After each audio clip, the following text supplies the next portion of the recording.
Real-world data is messy. It contains bad values, spelling mistakes, and missing data. It is estimated that data scientists spend between 80 to 90% of their time cleaning data. Lucky for you, Pandas and Python are great tools for cleaning data. In this course, we'll cover many methods of cleaning data. We'll also cover how to avoid some common mistakes, detect bad data, and monitor the quality. You should be familiar with the Python programming language and have a working experience with Pandas. I'm going to use Visual Studio Code during the course with the Python extension, but feel free to use another IDE if you feel more comfortable with it. We're also going to use several Python packages in our code. See the requirements.txt file in the GitHub repository. You can install these requirements with the pip tool using python-m pip install -r requirements.txt. You will have errors in your data. We'll discuss the cause for these errors in another video, but for now, let's have a look at some of the common errors. One of the most common errors is missing values. For example, if we have our shopping cart data, when you look closely, you can see that on the third line, the amount is missing. Another type of errors are bad values. For example, in this shopping cart data, you can see that $217 for 3 pounds of carrot is a bit extreme. And the last type I'm going to mention is duplicated data. If you look at this data, you will see that line number 3 and number 5 are duplicated. These 3 kinds of errors are the ones I find most in datasets, and we'll cover how to detect and how to fix them. Let's load some shopping cart data.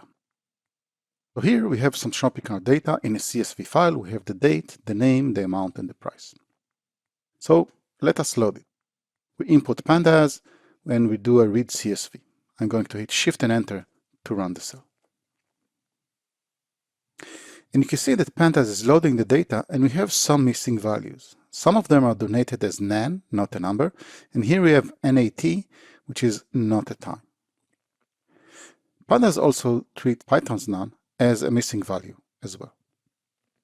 If you look at the data types by doing df.dtypes, you will see that the amount column is a float. But if you look at the CSV, you will see that these are always whole numbers. What Pandas is doing is because we don't have special missing values for integers, it converts the data type to a float. In later versions of Pandas, we have an experimental integer array where the values are integers and we can also have missing values. So if you run df amount and as type in32, now we are going to get the numbers as whole numbers and we have a special missing value for integers. To find out if values are missing, you can use the pandas isNull. And isNull is treating none, the numerical one, Python's none, and the none object in the pandas array we just saw, and also not a time.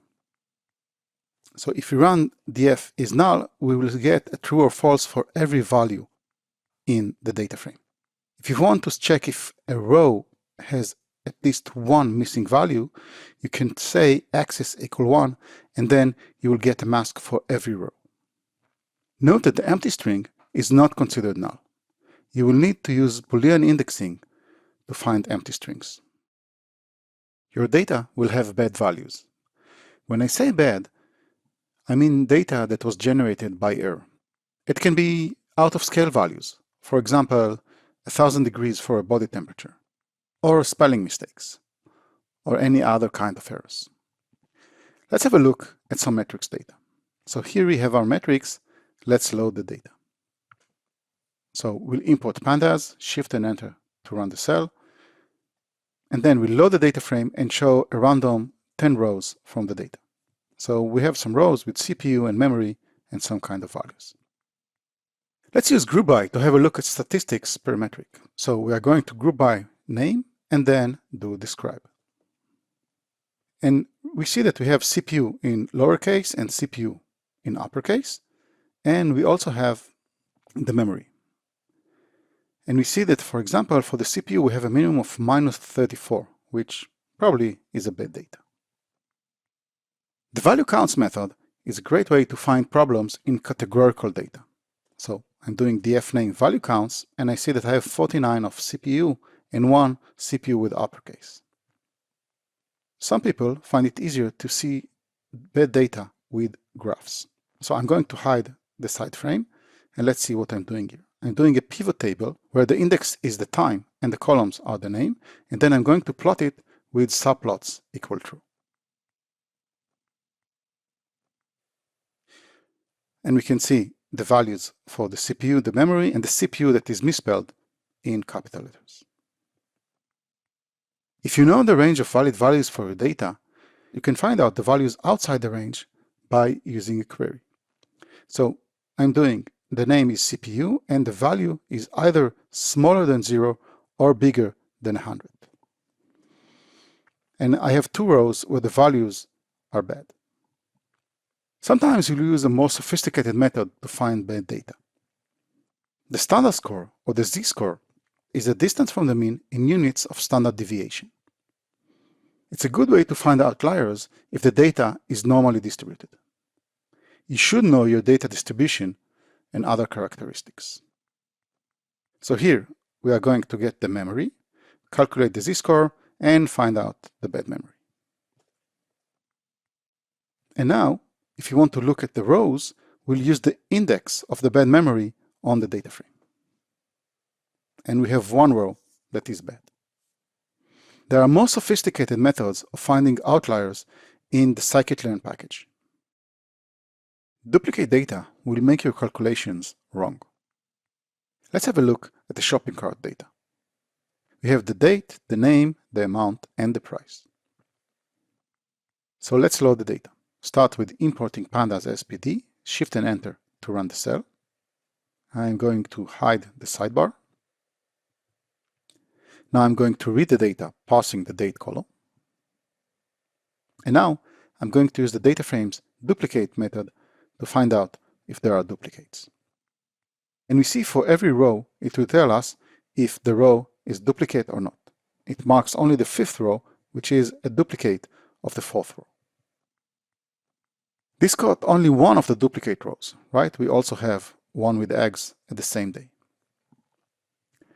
If you look closely, you see that in rows 1 and 2, the name and the amount and the date are the same, but the price is different. By default, duplicate will consider values from all the columns, but you can tell it to look for subset of columns. In databases, we call this the key.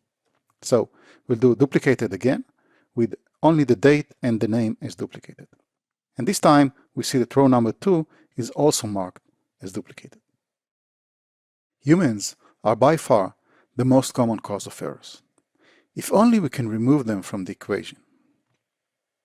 The most common place where we humans make errors is when entering data. Let's have a look at an input form for a payment. So we have a donation for Scrooge McDuck. The name looks like it's missing a space, but actually there is a 0-width Unicode space there. This is mostly caused by copy and paste error. The country has a typo. The credit card number is missing a digit. The expiration is in year and month and not month and year, and the amount is 2 and then a capital O and not 20. Most of these mistakes can be avoided by creating a good UI which does validation before submitting. However, in some cases, such as names and emails, it's hard to do a good validation. Machine errors can come from various causes. Some values are calculated, say BMI, and the code that calculates them might have bugs. Make sure you save raw data if you ever need to recalculate. Other errors can be caused by faulty sensors or machines. A very common error is clock accuracy. Your computer clock drifts away from the accurate time and will need to sync with an NTP server from time to time. Other sensors can go wrong, from dirt on camera lenses, a faulty network transfer, and even cosmic rays. Some machine errors are serialization error. You might transfer data in a big endian format, but the other side will read them as little endian format. There are two aspects to design. One is the UI for collecting data. For example, in our payment form, instead of writing the country, you can have the user pick a country from a drop-down list to avoid errors. The second is system design. For example, when we talk about payments, you can say that the payment has both the currency and the amount. And this will help the UI design with the data validation. You can go further and say that the amount must be bigger than 0. There is a field called ontology engineering, which formally defines the relationships between all the pieces of the data in your organization. It might seem theoretical, but once you find you have several different definitions in your company for what a customer is, you will understand the need to be precise in your definitions.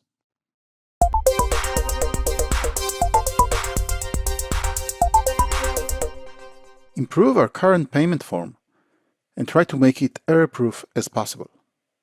Don't go fancy. Paper to sketch the UI and write the limitations.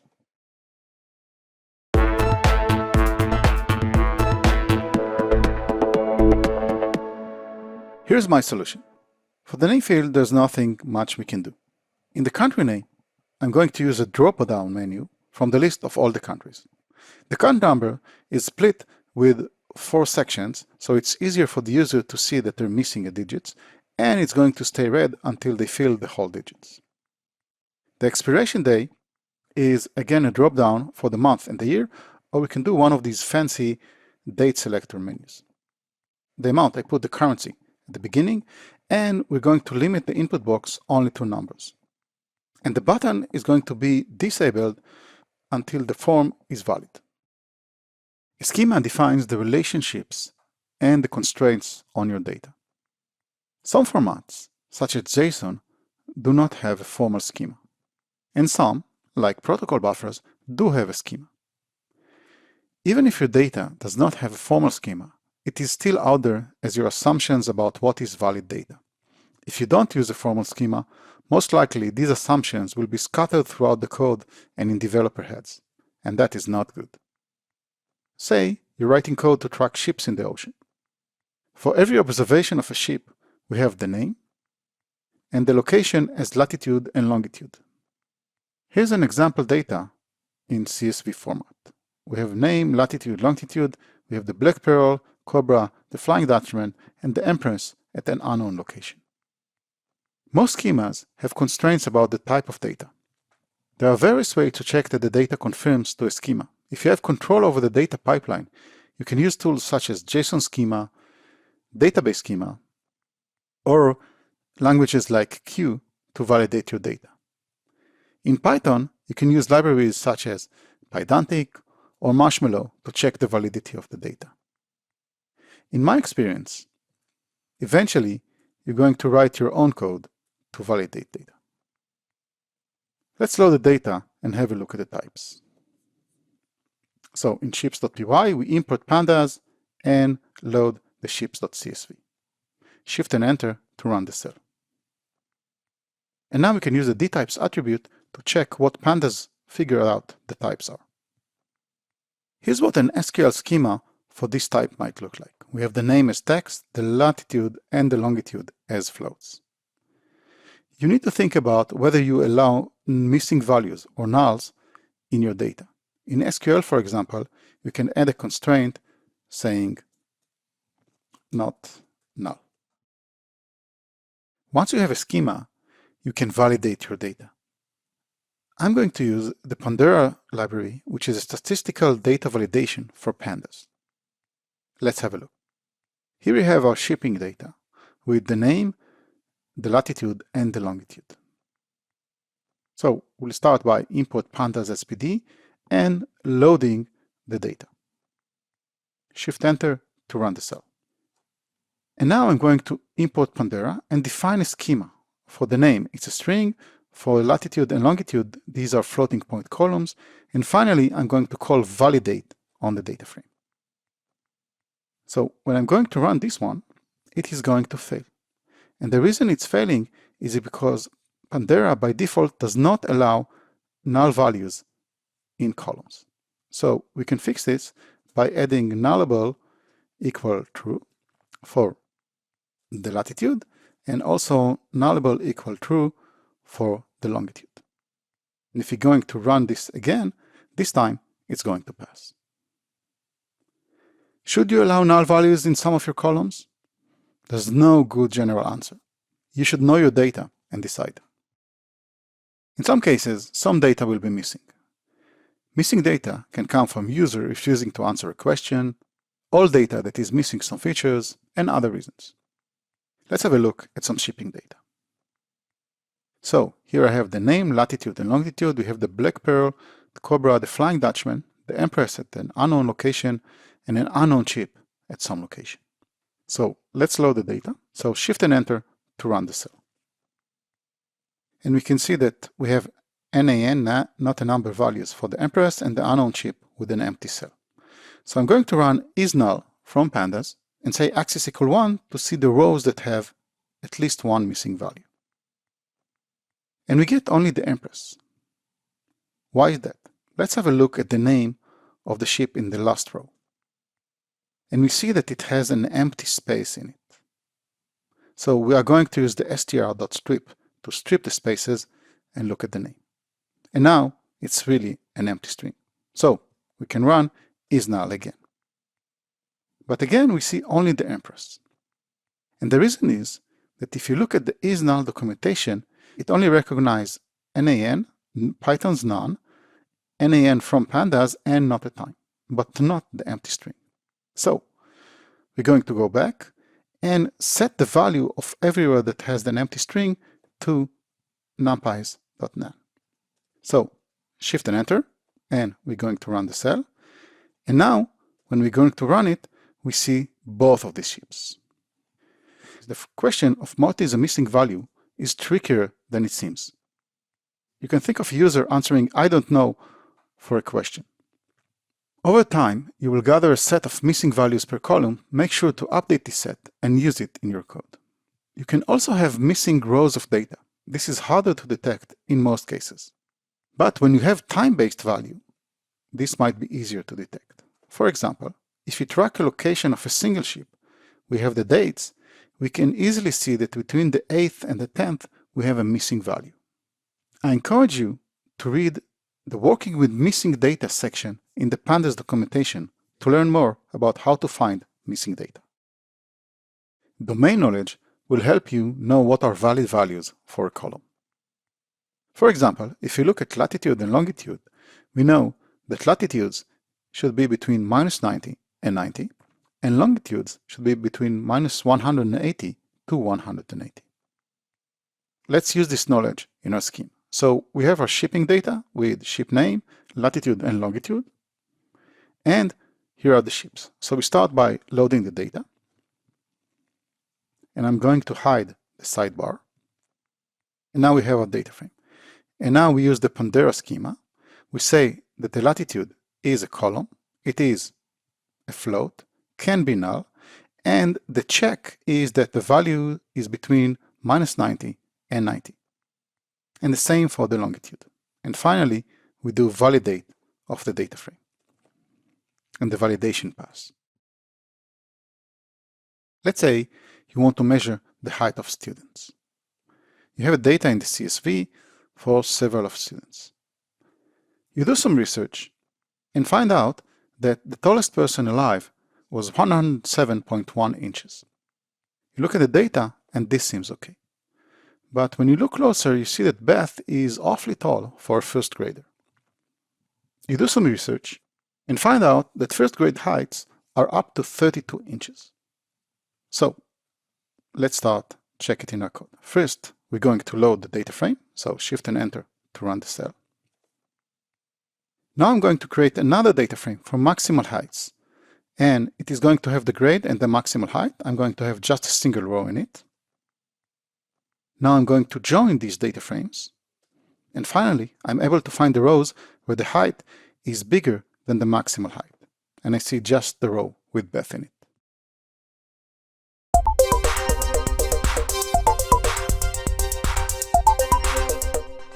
Here we have some right information. we have the name of the driver, the license plate, and the distance they drove. You need to validate this data by finding out all the rows that have bad values. Missing values are not allowed. The plate must be a combination of at least 3 uppercase letters or digits, and the distance must be bigger than 0.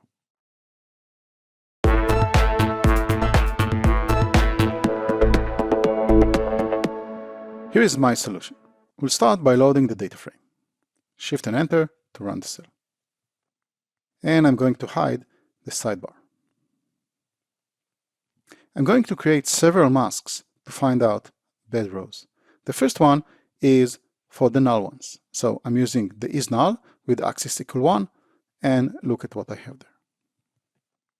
The second one is that I'm going to use the plate validator.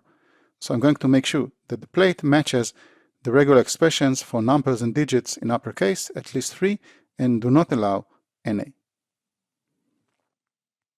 And I have several of these. The last one is the distance mask, when I'm looking for rows where distance is smaller than 0.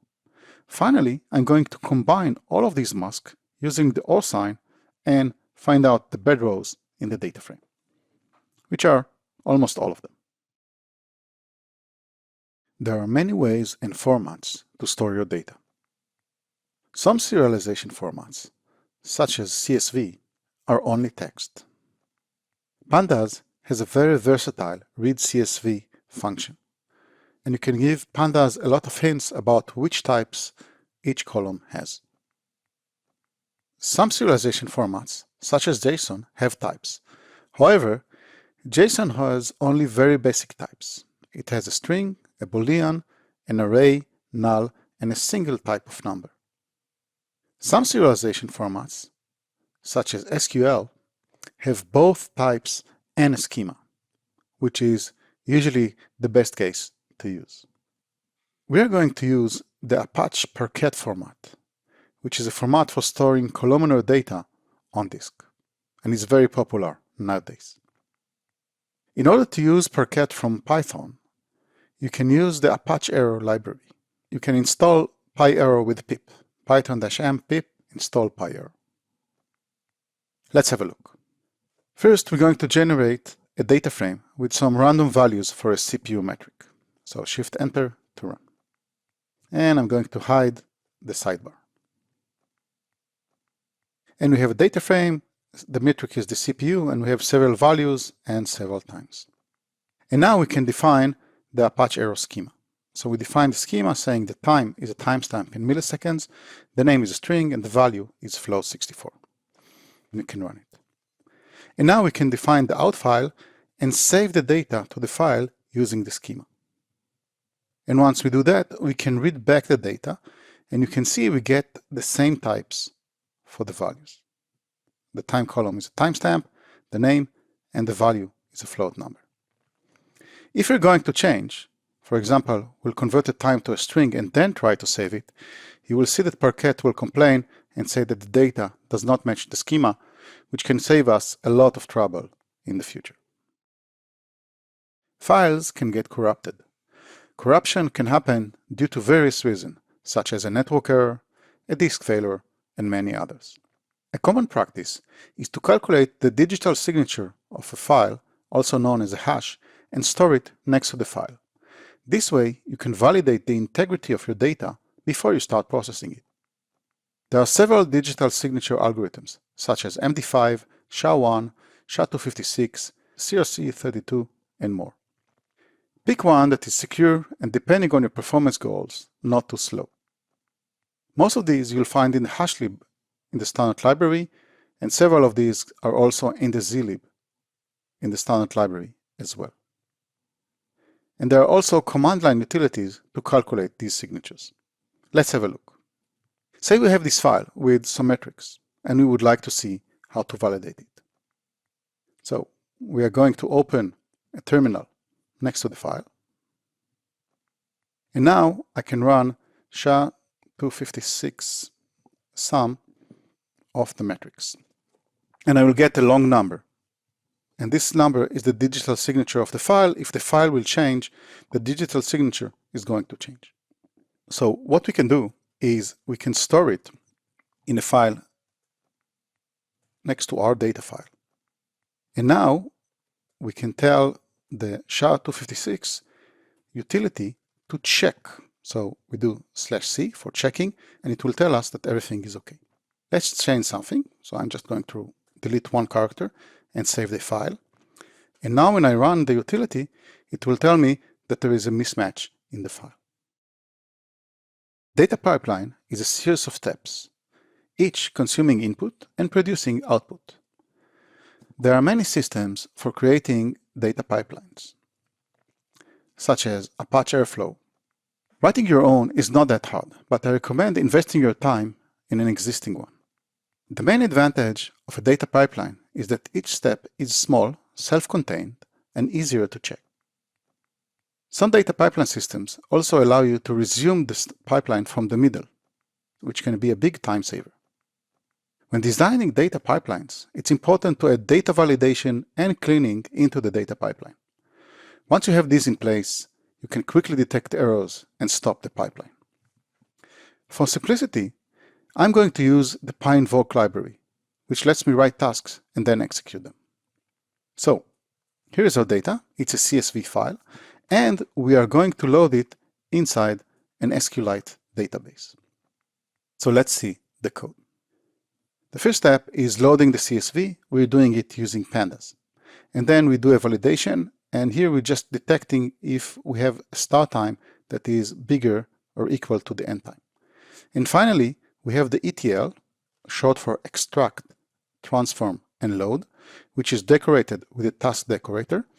And we load the data, validate, and then insert it into the database. So let's have a look. I'm going to open a terminal, and I'm going to write invoke --list, and this will show me the list of available tasks. Unsurprisingly, we have only the ETL task. So now I can invoke ETL, and I'm going to pass it the CSV file, which is rides.csv. And it is done. You can see here in the sidebar that we have now rides.db. Let's have a look inside of it using the SQLite 3 utility. So SQLite 3 rides.db. And if I do .schema, I'm going to see that we have the schema for our data. And I can do also select star from rides. It's not such a big data, so I'm able to see that my data is there. There are many reasons why I like relational databases. They're an old and established technology. They have a lot of knowledge and tooling around them. They provide a schema. And you can query your data with SQL. But one of the most important features when talking about data pipelines is transactions. A transaction means either all of your changes go into the database or none of them. Say you insert data, and suddenly there is an invalid record and you get an exception. Without a transaction, you need to manually figure out which records made it into the database and which one you need to try again. Also, if you have a downstream system that processes data for a given day, how will it know that the upstream process is done inserting data? With transaction, it's either there or not. Let's have a look at how we can use transactions with SQLite 3 that comes bundled in with Python. But this works with almost every other relational database. So we have our ships database. We have 4 ships, and the Empress is missing the latitude and the longitude. So here is our process. We start by loading the data, and I'm going to hide the sidebar. Right, so we now have the data. So I'm going to define a schema for this table, which says that I'm not allowing null values in the latitude and longitude. Then I'm going to connect to the database and create a table. And now I'm going to do with connection as car, and this is starting a transaction when I do a begin. And then I do data frame to SQL to the ships table with connection. And if the table already exists, we append the data, and we don't want to store the index inside. Let's run this. And unsurprisingly, there is an error because the Empress has some null values. Let's see about the data. So, as you can see, the database was created, and I'm going to use the SQLite command line utility to have a look. So SQLite3 ships.database. And when I do the .schema, I see that I created a table. It is there, but when I'm doing select star from ships, I see that there's no data inside the table. Nothing came in. One of the worst things you can do to your data is let it grow organically. I worked with companies who have no idea what some columns mean and how they get populated. You need to think about your data structures, relations, and more, and actively maintain your data schema. One good way to organize your data is in a tidy data format. In tidy data, each row has a single observation. Let's see an example. Here is the metrics data, and this is known as a wide format. We have more than a single observation in every row because we have both the value for the CPU and for the memory. What we'd like to see is what is known as a narrow format or tidy format, where each row contains a single observation. We have the time, we have the metric name, and then we have the value. Sadly, your data will never be 100% okay. You need to decide what to do with bad data and set data quality metrics. You should ask yourself questions like, what should you do if you have more than 10% of bad records? Should you reprocess bad data or just ignore it? When should you stop everything and raise an alert? Once you answer these questions, it's time to implement them in the code. Let's see an example. Here we have data for orders in a stock market. We have the time, we have the symbol, we have the price, and whether it's a bid or an ask order. And let's see our code. First, I'm going to load the data into pandas. Shift and enter is going to run. And I'm going to hide the sidebar. And now I'm going to define a function isValidRow. And we're going to check that the timestamp is okay, it's not too late. We're going to check that the symbol is not empty and that the price is bigger than 0. And we're going to create an OKDF, which is a data frame containing only valid rows. And now we can print out some statistics. We calculate the number of bad rows, then the percentage of them, and then print it out. And if we have any bad rows, we are going to print them as well. Right, so we have 5% of bad rows, and it's actually a single row that is causing the problem. In production systems, you're probably going to use a system like Prometheus or InfluxDB to send the data on, put some metrics, and finally, very important, don't forget to add some alerting on top of that.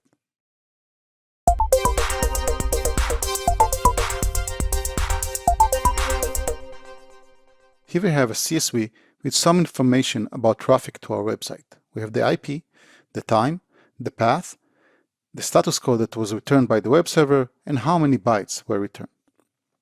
I would like you to write an ETL into an SQLite database. You should drop and report invalid rows, and the constraints are: the IP should be a valid IP, and you can use the IP address module. The time must not be in the future. The path cannot be empty. The status code must be a valid HTTP status code, and you can see the HTTP status class for that, and the size cannot be negative or empty. Report the percentage of bad rows and fail the ETL if there are more than 5% of bad rows.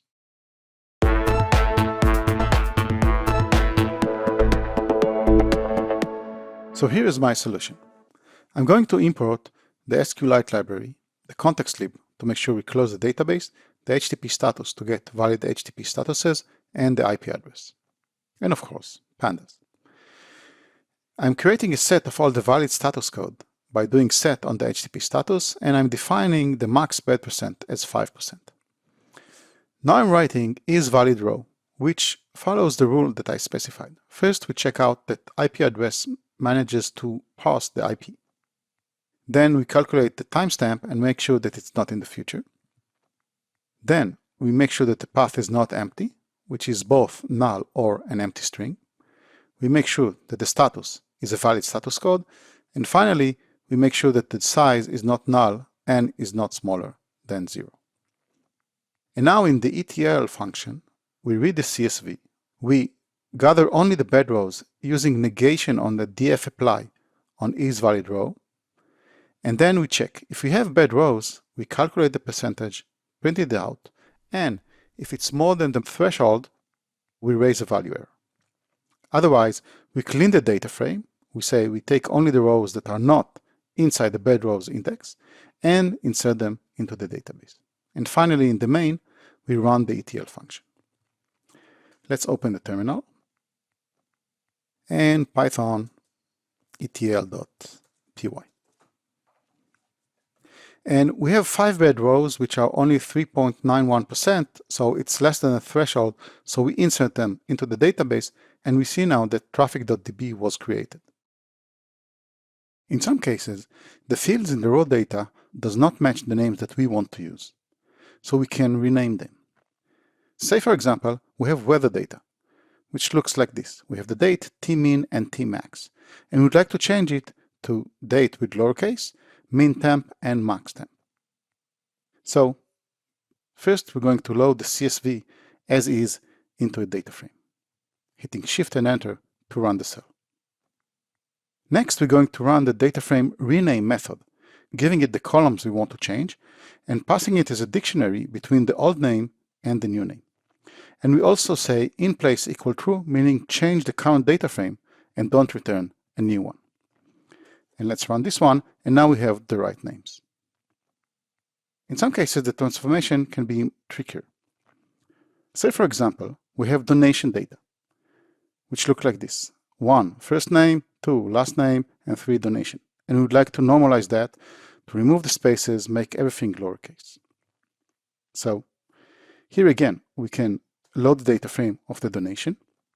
And now we define a function that fixes the column name. It gets the column name, and then use the regular expression model to substitute digits and spaces to nothing, convert it to lowercase, and then convert space to an underscore.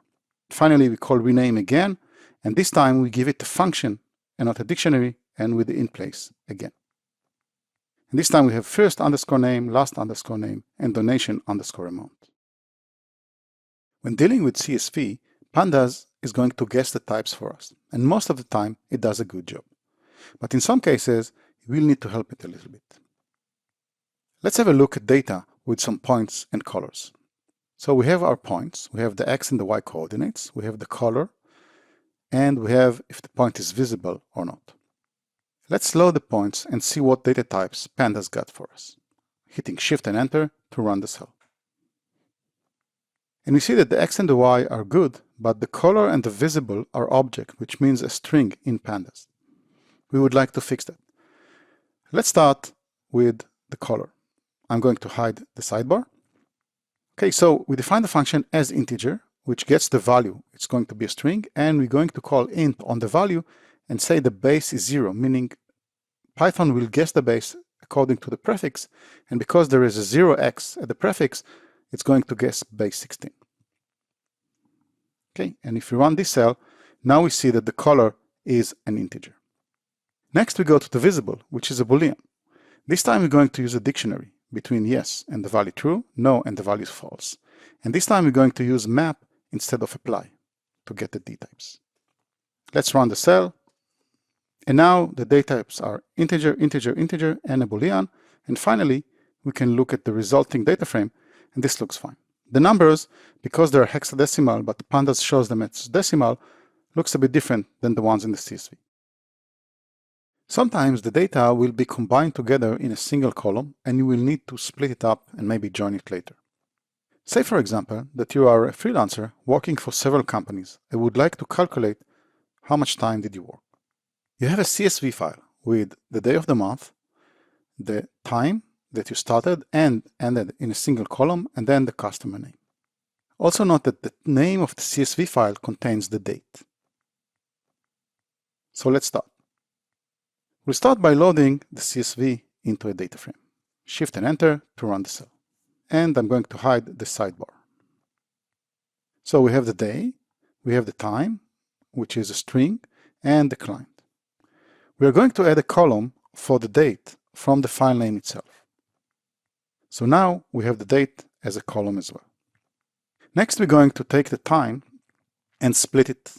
So we're going to do dataframe time.str, accessing the string methods on the column, saying we want to split by the dash, and expand meaning create a data frame with 2 columns, give it the name of the 2 columns that we can use. So now the times are the start and the end, and every row has a start time and an end time. And now we're going to use pandas concat to concatenate these 2 data frames together to create one single data frame. We say axis equal 1, meaning we want to do it horizontally. And now we have a data frame, and we have our 2 new columns, start and end, at the end.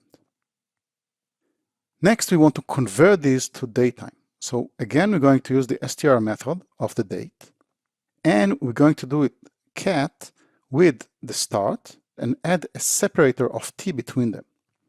This will create a string in a format that pandas to datetime can understand. And now when we look at the columns, start and date are datetime objects that have a start and an end. And now we can do the calculation. We're going to do the end minus the start and do a sum and see that we worked 23 hours up till now. You will have bad rows in your data, and one of the easiest decisions is just to delete them. Say, for example, you have data on some rides. So we have the rides, we have the name of the driver, the license plate, and the distance. And you would like to remove the bad rows, which either has an empty name or a distance which is 0 or less. So how are we going to do that? First, we're going to load the CSV into a data frame. Shift and Enter to run the cell. And I'm going to hide the sidebar. And now we're going to create a mask. We're going to use the data frame eval method, saying either the name is null or the distance is smaller or equal to 0. And we are going to get a mask of false and trues whether the row is bad or not. What we're going to do now is we're going to invert this mask using the tilde sign, meaning I want all the rows that are not marked as bad. And once we run that, we will get the data frame. Note that the index here has changed. We have 1, 2, and then a jump to 5. You can use the reset index to reset the index if you want to. In some cases, you will have missing values inside the rows. Say, for example, we have a shopping cart data. So we have the date, the name, the amount, and the price. And in some rows, we're missing the price. In some rows, we're missing the date. In some rows, we're missing the name. Pandas has a great fill NA method that helps fill missing values in a data frame. Let's have a look. So we'll start by loading the data frame, Shift and Enter to run the cell, and I'm going to hide the sidebar. So the first thing we're going to fix is the amount. We're just going to fill it with a fixed number of 1, meaning the amount is 1 if you don't know about the amount. And you see now that in row number 2 we have amount of 1. Next, we're going to fill the missing names. We're going to take the most common name, so we're going to do the mode of the name and take the first one. And then again, fill an A and in place for the same data frame. And we're going to run it now. You're going to see that the last name is a potato instead of nan. Next, we're going to fill the dates. And this time we're going to use the ffill method, which means forward fill. It will fill from the row below, and this is great for time series data. And now we can see that we filled row number 4 from not a time to the time that the date was before it. The last one is a bit trickier. We want to fill out the prices. So first we're going to do a group by operation on the name. We're going to take the price, and you're going to use the transform and the numpy mean, which means we're going to get now a data frame with the name and the mean price for that name. So these are the prices. And now we are going to fill the price from these prices in place again. And now all the prices are filled as well. In some cases, you will need to reshape your data. Say, for example, we have some matrix data. This matrix data is in a wide format. It has both the CPU and the memory in the same row. And we would like to convert it to a tidy format when we have just one observation per row. To do that, Pandas has a great melt function for transforming wide format to a long format or a narrow format. So we start by loading the data, Shift-Enter, and I'm going to hide the sidebar. And now I'm going to use the melt. I'm saying take this data frame, create values from the CPU and the memory. The identifier is the time, and the variable name, please call it metric. And once I do that, it's like magic. Now we have a time column, we have the metric name, and we have the value 1 per metric. Pandas also have a pivot table that can help you reshape data in various other formats.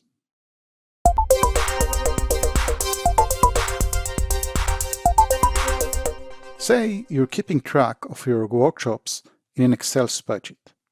You have a nice row for the year, and then the month, and then the start and end dates, the name of the workshop, and the earnings. But once you start working it with Python and export it to CSV, the data gets messy. You have a row with only the year, one with only the month, and the rows with the data are missing both the year and the month. What you'd like to do is fix the data frame. You should have the following columns: start, which is a pandas timestamp, end, which is again a timestamp, the name, which is a stir, the topic should be either Python or Go, and it should be a stir, and the earnings should be a float64 number.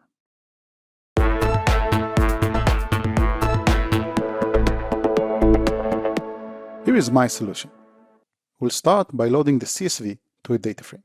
Shift and Enter to run the cell, and now I'm going to hide the sidebar. You can see we have the rows for the year and the month here and here that are full with not a number. First, we're going to use the fill NA with forward filling to fill the months and the year. And now we have the month and we have the year. Next, we can drop these rows, the ones that have none in the earning, because they are just for helping us out on the Excel, but they don't have a meaning when we do calculation. So I'm going to do where not null of earnings, and I'm going to copy the data frame because we're going to make changes to the output. Next, I'm going to fix the date. So I'm extracting the year, the month, and the day from the row. I'm creating a timestamp string and then using PD to datetime, telling it the format of the string to convert it. And I'm going to create two new columns called start and end with these timestamps. So when I run this, now you can see on the right side, I have start and end columns. Next, I'm going to extract the topic. So I wrote a function. If Go is in the name, I return Go. If Python is the name, I return Python. And I'm going to use the .str lower to convert the names to lowercase. So this row, which has Python with an uppercase P, will also work when we do this condition. And I'm going to apply the topic. And when we run this, now we have a topic column that was added in the end. Now I'm going to fix the earnings. I'm going to use the stir.replace, and I'll give it a regular expression, either the $sign or the comma, and remove them. And then I'm saying to pandas, converting to a numerical value with a float64. And here again, I have at the end an earning column with just floating point numbers. And finally, I'm going to take only the columns that are interesting to me. So I'm taking the start, the end, the name, the topic, and the earning. And I'm going to rename the name column to lowercase name. And finally, we have the data frame as we want it, with the start, an end, a name, topic, and earnings.